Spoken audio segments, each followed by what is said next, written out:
on ne s'est pas mis d'accord sur la façon de préparer la presse, mais vous allez voir, il va y avoir beaucoup de redites dans mon speech. Je suis absolument ravi d'être là. Et donc, évidemment, je vais vous donner une autre perspective sur le sujet, à savoir l'endurance, qui est l'effort dans la durée. Et non pas faire un cours sur une soirée et dire j'ai fait. C'est l'effort dans la durée. On va dire le sujet est simple parce qu'on est quand même à l'école Mohammedia, parce qu'on est quand même, j'imagine, chacun de vous a passé des nuits et des soirées à se taper de longues épreuves de mathématiques, etc. Donc l'endurance et le travail, je pense que vous savez ce que c'est. Après, il faut utiliser cette capacité à élargir et faire des choses qui sont plus, on va dire, qui sortent un peu des maths et des physiques. Bien, ce que je vais vous raconter aujourd'hui, le concept, c'est que mon propre point de vue, comme je suis présenté en tant que directeur d'IBM, donc je vais parler d'IBM, mais c'est mon point de vue personnel. Comme ça, IBM sera tranquille. Ils ne vont pas me dire vous allez raconter des choses sans autorisation, donc je raconte ce que je veux parce que je ne porte que mon avis personnel. Alors, pour progresser, c'est ça. Alors, vous avez ici une petite sélection personnelle, il fallait bien mettre un certain nombre de personnes, de gens qui chacun, on va dire, à mon avis, a atteint ce niveau d'excellence dans son domaine propre. Je pense que Adrien Monda, c'est notre nouveau champion, marocain d'équitation, qui pour la première fois de l'histoire marocaine, je dirais, est qualifié pour les JO de cette année. Donc, et c'est le premier Marocain de notre histoire à se qualifier, et là c'est qu'aux 3 ans. Donc ça veut dire que le niveau d'excellence, on peut l'atteindre à 17 ans, 18 ans, 25 ans, mais aussi, si on persévère, on peut arriver aussi à un âge plus avancé. Le 20 mars, il a eu le prix de saut Hermès à Paris, qui réunit les grands champions du monde en termes de saut d'obstacles, et ça a été apporté par un autre champion national. Évidemment, Hicham Guerrouj, il a marqué tous les Marocains comme un Mita, etc. Il faut savoir qu'au moment où on se parle, Hicham Guerrouj, il a encore 3 World Records. Il est toujours recordman en 1500 mètres, il est toujours recordman en miles, il est toujours recordman en 2000 mètres. Donc au bout de 17 ans, 18 ans, il est encore, je dirais, grand champion. Il y a 2 écrivains pour lesquels ça peut être que je ne partage pas forcément leurs idées, mais qui m'impressionnent parce que qu'il s'agit de Alain Soigné ou de Fofana Haroui, c'est des gens qui ont été formés dans des domaines qui n'ont rien à voir avec la littérature. Donc l'un est un dentiste, l'autre est un pont et chaussée, PhD en économétrie, professeur d'économie, donc il a commencé à vivre déjà par autre chose que la chose pour laquelle il est aujourd'hui connu, à savoir un grand poète, un grand littéraire. Évidemment, Bill Gates et Steve Jobs, c'est des mecs absolument impressionnants. Si vous lisez leurs histoires, c'est absolument impressionnant. Et puis l'autre qui m'impressionne, si vous avez lu My Life, c'est Bill Gates, c'est Clinton. Clinton est absolument impressionnant en termes de relations qu'il a su créer durant sa vie. C'est juste incroyable. Donc nous qui des matheux, on préfère avoir son bouquin, etc. La vie existe aussi dans la relation. Sans relation, il n'y a pas de succès. Sans relation, il n'y a absolument pas de succès. Les Beatles, ils ont marqué aussi notre jeunesse, mais ils ont aussi marqué toute la musique rock et pop dans le monde. Je vais citer notre monsieur qui est Emmanuel Derman, qui est un physicien physique théorique, c'est un PhD colombien en physique théorique, mais qui a su, on va dire, au bout de 15 ans de recherche dans les universités, il a su se remettre dans une banque d'investissement, Goldman Sachs, et se lancer dans un domaine complètement différent et participer à l'aventure des créations de modèles de risque financier. Et donc à ce titre, je l'ai mis parce que aussi, ça fait partie des gens qui m'impressionnent, et aujourd'hui il est directeur de département de risk management à Columbia. Bien, quand on regarde ces gens-là et des milliers d'autres que je ne pouvais pas mettre ici, et quand ils ont réussi, la réponse automatique qu'on reçoit de tous nos jeunes, de tous les gens qui peuvent entendre ça, eh bien, vous avez un talent, vous avez du talent, et donc c'est normal qu'ils réussissent. Ou alors, ils ont eu de la chance. Bill Gates, papa, grand avocat, maman, énormément de chance. Donc les deux réponses qu'on reçoit chaque fois qu'on parle de quelqu'un qui a été atteint le niveau d'excellence, c'est il est talentueux, et donc ça veut dire que c'est Dieu. Il a de la chance, donc ça veut dire que c'est Dieu. Et par conséquent,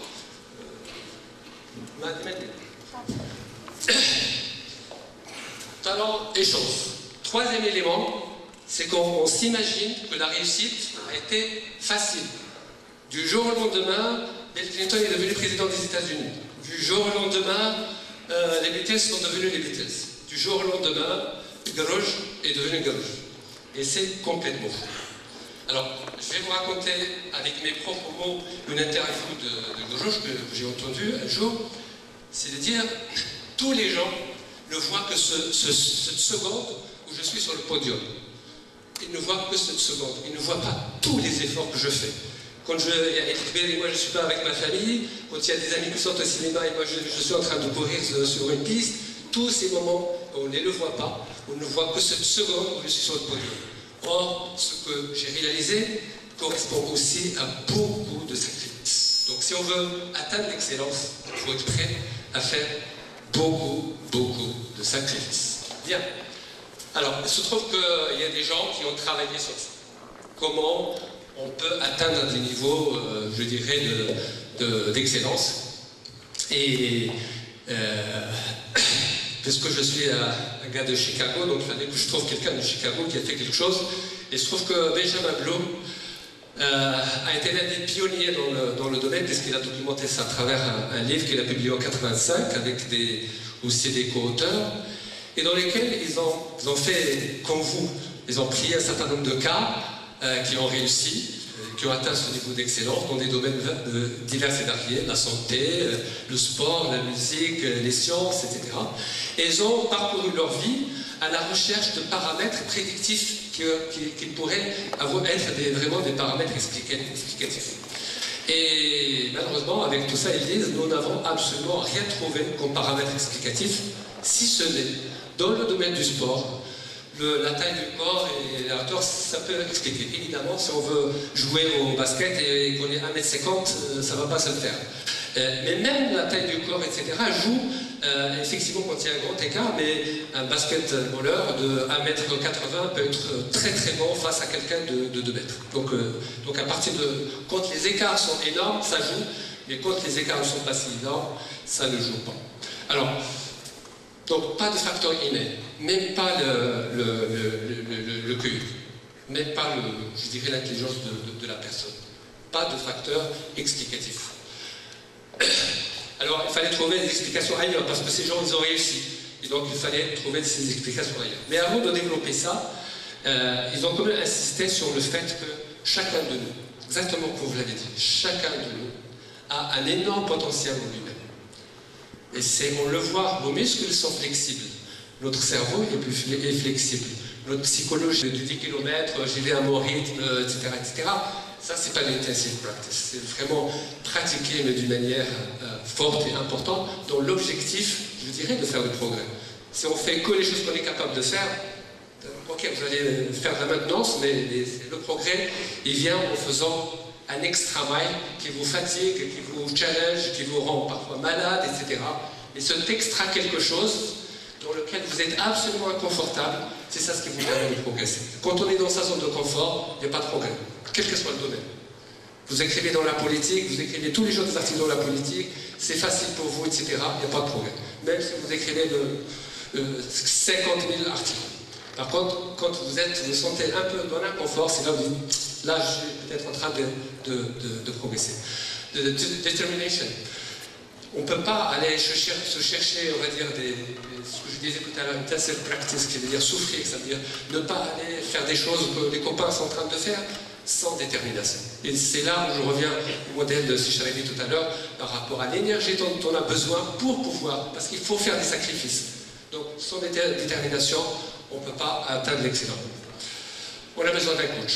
On a besoin de quelqu'un qui nous observe, un élément extérieur qui nous observe, qui nous regarde et qui peut nous donner des directions. Ça, on a tendance à l'oublier à tous les niveaux, dans les entreprises, etc. Mais le coaching a été des tas de facteurs. absolument déterminant pour faire progresser. Je vous conseille un petit film qui s'appelle 4 Minute Mind. C'est absolument saisissant par rapport à notre thématique d'aujourd'hui. Je ne vais pas rester longtemps là-dessus, mais regardez-le si vous avez le temps. C'est tout ce que je dis, il est dans le film. Alors, toujours dans la continuité, que dit la recherche par rapport à cette thématique de performance? Benjamin Bloom a fait ce travail en 85. Et après, évidemment, il y a d'autres chercheurs qui ont continué, porté le flambeau pour essayer de valider ça dans différents domaines, et ainsi de suite.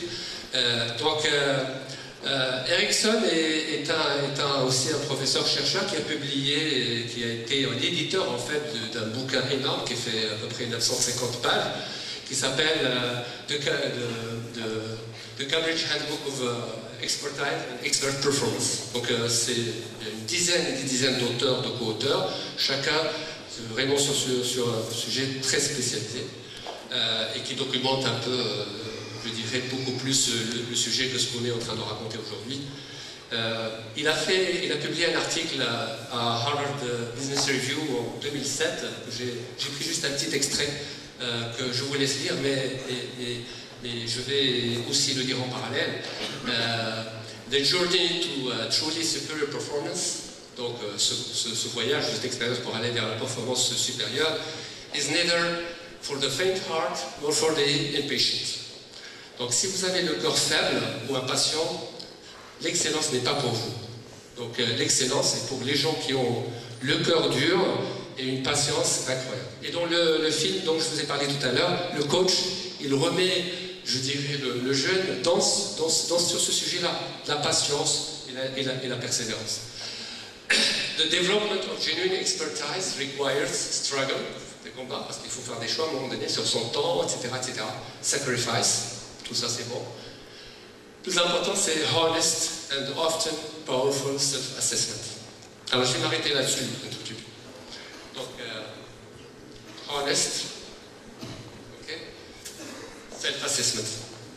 Alors je trouve que self-assessment c'est quelque chose d'hyper important pour progresser, mais je pense que dans notre culture, on n'est pas outillé pour faire du honest self-assessment. C'est-à-dire je m'évalue d'une manière honnête.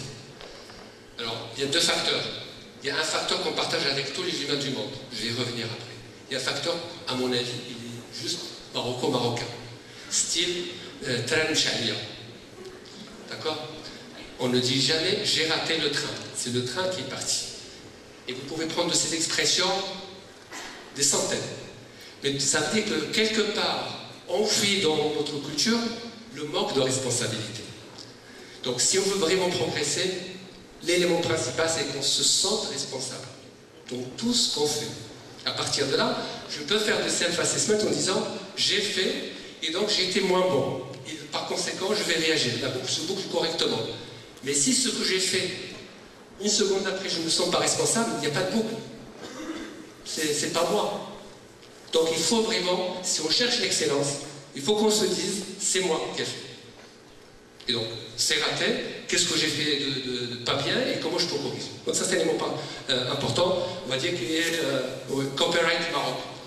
L'autre élément, c'est le partage de tous les humains. C'est ce qu'on appelle je dirais,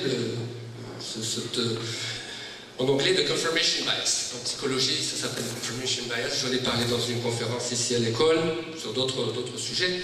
Confirmation bias, c'est quoi? C'est je suis patron d'entreprise, chef d'un département ou responsable d'une ligne de produits, et j'ai une stratégie, et je l'exécute, je commence à avoir des données, le niveau des ventes, ce que disent les clients, etc., etc. Dans notre tête, on est structuré pour ne voir que les éléments, que le feedback qui va confirmer que notre stratégie est bonne.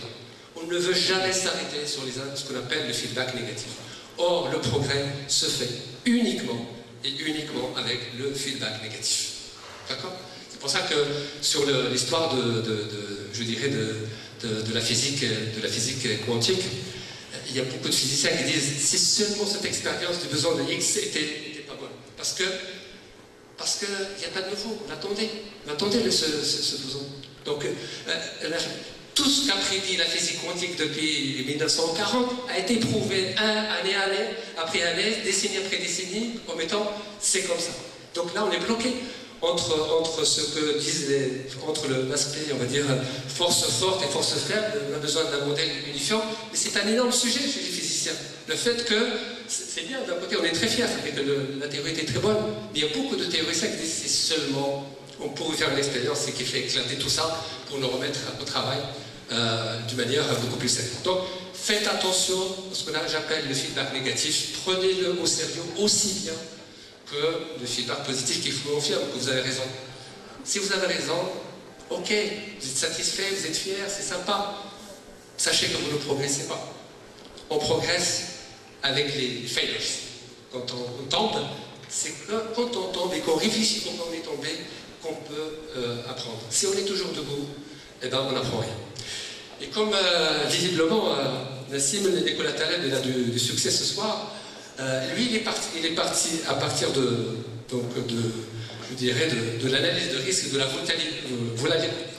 volatilité pour dire que là où il y a de la volatilité, c'est un effet prédictif qu'il y aura de la stabilité après. Et là où il y a de la stabilité, ça veut dire que c'est le calme avant la tempête. Donc, il applique dans pas mal de domaines, politiques, etc., etc. Donc je vais accélérer un tout petit peu. C'est juste pour dire que l'excellence a ses règles et il faut vraiment les respecter si on veut vraiment progresser. Alors, Erickson, il identifie ce qu'il raconte dans son papier de Harvard Business Review et dans les livres que je cite aussi, qui s'appelle P, qui vient d'être publié. En fait, c'est qu'il y a trois grandes thématiques sur lesquelles il faut travailler. Premier, on va revenir un peu à la pratique, au fait qu'il faut exercer. Sauf qu'il fait une différence, pas n'importe quel exercice, qu'il appelle deliberate practice. Alors, c'est quoi la différence entre simple practice et deliberate practice? Deliberate practice, c'est un practice un exercice qui est fait avec des objectifs précis et qui vous pousse en dehors de vos zones de confort. Voilà. Si vous jouez au golf et que vous faites vos différents trous, etc., et que vos copains sont contents, ok, vous occupez vos samedis, dimanches, et c'est sympa, mais c'est pas important que vous faites vous avancez. Par contre, si vous êtes un peu parano sur les différentes, comment vous allez taper la balle, de quel côté, etc., essayez d'imaginer dans votre tête le parcours, ainsi de suite, ce qu'ils disent, ce qu'ils documentent, c'est que la différence fait aussi dans la tête. Les gens qui sont malades par rapport à leurs actions et conscients de leurs actions, c'est eux qui arrivent réellement à progresser. Mais bon, moi je le dis en une phrase, il fait 4-5 pages pour expliquer tout ça avec les exemples, ainsi de suite. Deuxième, c'est le temps. Alors on n'a jamais le temps, on n'est jamais patient. Si on prend le cas des Beatles, ils sont devenus Beatles tels qu'on les connaît, parce qu'ils ont eu certes un peu de chance. Très tôt après leur formation, en fait, ils ont eu, par un concours de circonstances juste incroyables, la possibilité d'aller jouer à Hambourg, avec des conditions très strictes, à savoir, il fallait qu'ils jouent un minimum de 6-7 heures par jour, sur une période de 3, 4, 5 mois. Et là, quand on fait ça, alors il faut le faire, il faut accepter de le faire. Et si on le fait, à la sortie de ce tunnel, quelle expérience, quelle capacité. Et donc, le take-out dans ce que je viens de dire, c'est que si on veut atteindre un niveau d'excellence, il faut pratiquer de manière hyper intensive.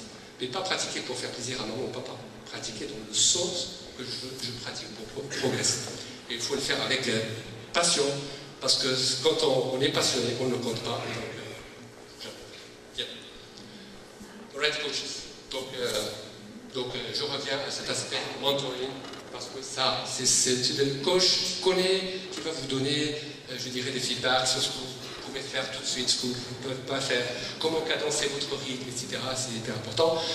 Alors, j'ai listé tous les documents que j'ai utilisés, donc comme ça vous pouvez acheter et lire. Outliers et juste un bouquin super, parce que c'est écrit par un journaliste. Donc lui, il n'y a pas de papier scientifique, etc. C'est un journaliste qui est passionné par la psychologie, il a sorti plein de livres. Celui-là, c'est pour vraiment ce qu'on appelle en statistique les outliers, c'est ce point qui est en dehors de la moyenne. C'est un point qui est vraiment sur la cloche, la courbe, je dirais, et c'est complètement vers la droite, et donc c'est des gens hyper exceptionnels qui faussent toutes les statistiques. Donc, bien.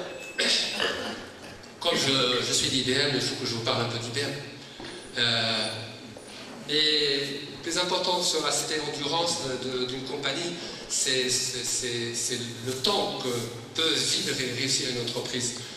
Les startups, c'est important, il en faut, c'est un peu comme dans la vie, on a besoin de, je dirais, des gens qui naissent, ainsi de suite. Mais la longévité, c'est quand même un exercice qui est important pour un patron d'entreprise. Et en 2000, il y a à peu près 22 ans, il y a deux universitaires à l'époque qui s'étaient exercés sur la chose et qui avaient analysé 18 entreprises américaines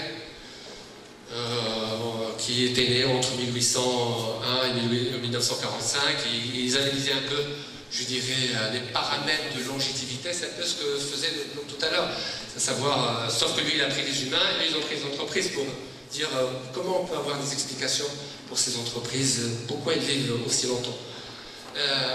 Et en fait, ils ont trouvé que chacune avait sa propre formule. Mais ce qui est l'élément, je dirais, fédérateur, c'est que chacune avait des valeurs, ce qu'on appelle core values, des valeurs vraiment de base, qui ne changeaient pas. Et en dehors des core values, évidemment, tout le reste pouvait changer. La stratégie, quand on parle IBM, on va fêter 105 ans en juillet. Stratégie sur 105 ans, je ne connais pas quelqu'un qui est capable de faire une stratégie sur 105 ans. Donc stratégie, ça change, évidemment. Stratégie, c'est déjà il y a 30 ans, on faisait une stratégie pour 5, 6 ans, 7 ans. Maintenant, on fait une stratégie pour 3 ans maximum. Après il faut mettre à jour. Donc les operating practices, oui, ça change. J'étais l'un des premiers clients d'Amazon. Et au Maroc, je ne veux même pas perdre votre temps à vous expliquer comment j'ai réussi à avoir mes premiers livres en 1995, mais je l'ai fait. Mais les process d'Amazon de 1995 m'ont permis d'avoir mon livre au Maroc. Aujourd'hui, si je parle à carte, je ne peux pas l'avoir. Mais à l'époque, vous avez des operating practices qui permettaient d'acquérir des clients aussi lointains que moi. Les stratégies, ça change. Les offering and portfolios.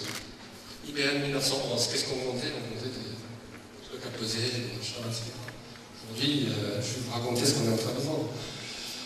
Markets. On démarre dans un petit district aux États-Unis. Après, on s'élargit à l'international, l'international, tout ça, c'est évolué. Donc, c'est des choses qui changent. La culture, ça aussi, ça peut changer. Parce que quand on est dans une culture à Manhattan, et après on va en Californie, etc., à un moment donné, la culture de l'entreprise évolue. Quand on va à l'Europe, ça évolue un tout petit peu. Quand on va en Asie, ça évolue un tout petit peu. On arrive à former ce qu'on peut appeler une culture d'entreprise. Et il y a de l'influence des deux côtés. Donc la culture évolue aussi. Bien. Alors, les chiffres, vous les avez, donc je ne vais pas m'arrêter là-dessus, mais je dis, pour le cas je dirais, d'IBM, effectivement, il y a des core values. Au cœur de notre système de pensée, etc., il y a des core values. La réussite des clients, ça n'a jamais changé. On a toujours été dédicated pour les clients. Client first. Ça, c'est quelque chose qui n'a pas changé. Le focus maladif d'IBM sur l'innovation, ça n'a jamais changé. Ça n'a jamais changé. Il faut savoir qu'en 92, fin 92, on a annoncé le bilan le plus catastrophique d'IBM. Perte de à peu près moins 10 milliards de dollars. Je caricature, mais je ne suis pas loin. Mais en même temps, on venait de terminer une période d'investissement en R&D de 25 milliards de dollars. On a investi 4 milliards de dollars chaque année, même pendant la période de crise. Donc, le focus sur l'innovation, ça n'a pas changé. Après, l'autre élément qui est dans notre culture aussi hyper important, et j'ai parlé tout à l'heure sur l'aspect honest self-assessment, l'honnêteté est hyper importante avec soi-même, dans la relation, etc. Parce que c'est avec ça qu'on peut créer une relation, je dirais, dans la durée. Donc ces trois valeurs sont des choses qui ne bougent pas tous les jours. Tout le reste, si les marchés changent, on change. Tout le reste bouge. Évidemment, tout ça je ne vais pas raconter. Je vais raconter les deux derniers éléments. Nous sommes une entreprise qui est absolument en transformation continue. Nous sommes une sorte de fleuve. Tous les quarters, tous les 3 mois, il y a quelque part une annonce de changement de quelque chose. On n'a jamais réussi à avoir une mécanique stable pendant un an. Ça n'existe pas chez nous. Tous les quarters, il y a quelque chose qui est annoncé. Rien que sur ce premier trimestre, la compagnie a fait 9 acquisitions ou intentions d'acquisition sur des sujets comme la division de technologie de la météo américaine. Donc ça nous donne un accès à des informations à travers le monde impressionnant. On a acheté des digital agencies, on a acheté des cabinets de consulting dans le domaine de software as a service, X as a service. On a acheté des entreprises qui complètent notre portfolio dans le domaine de la sécurité. Et on a acheté une entreprise qui est spécialisée dans l'analytics, donc l'analyse des données de santé.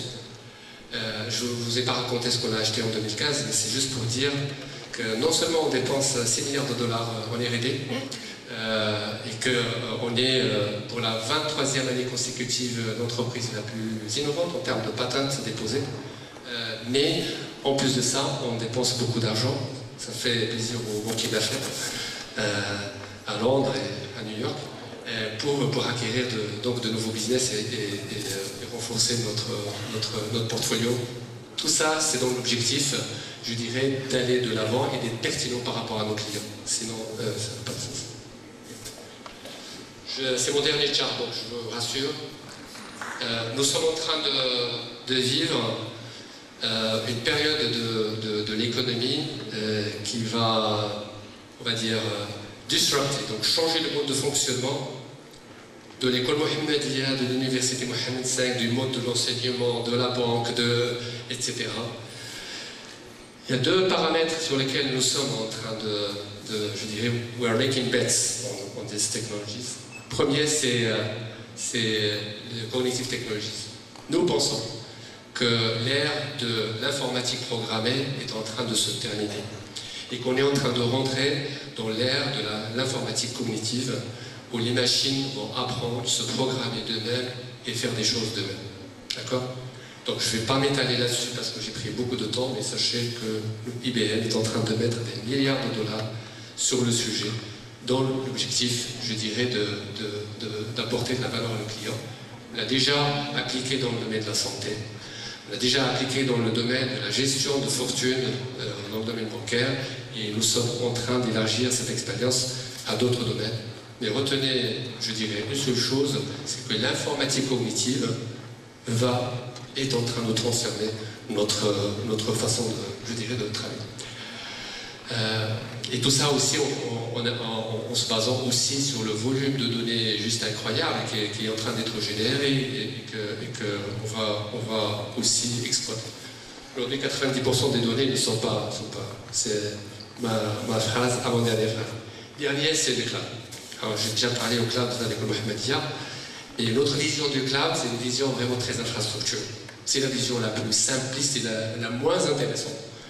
La vision la plus intéressante, c'est celle du cloud, de niveau couche 7 de l'OSI, beaucoup plus fonctionnel, où on va avoir des gens comme notre ami noir qui a une idée, qui va commencer à programmer, et du jour au lendemain, je dirais, avec 2 clics de souris, il a une machine à sa disposition, il peut commencer à programmer.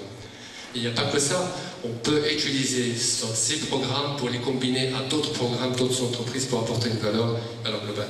Donc l'aspect révolutionnaire du cloud n'est pas dans l'infrastructure, il est plus dans les usages qui vont se développer et s'accélérer, je dirais, et nous pensons qu'avec ces 2 technologies, on va avoir une force de transformation juste incroyable. Merci beaucoup et bonne suite de présentation.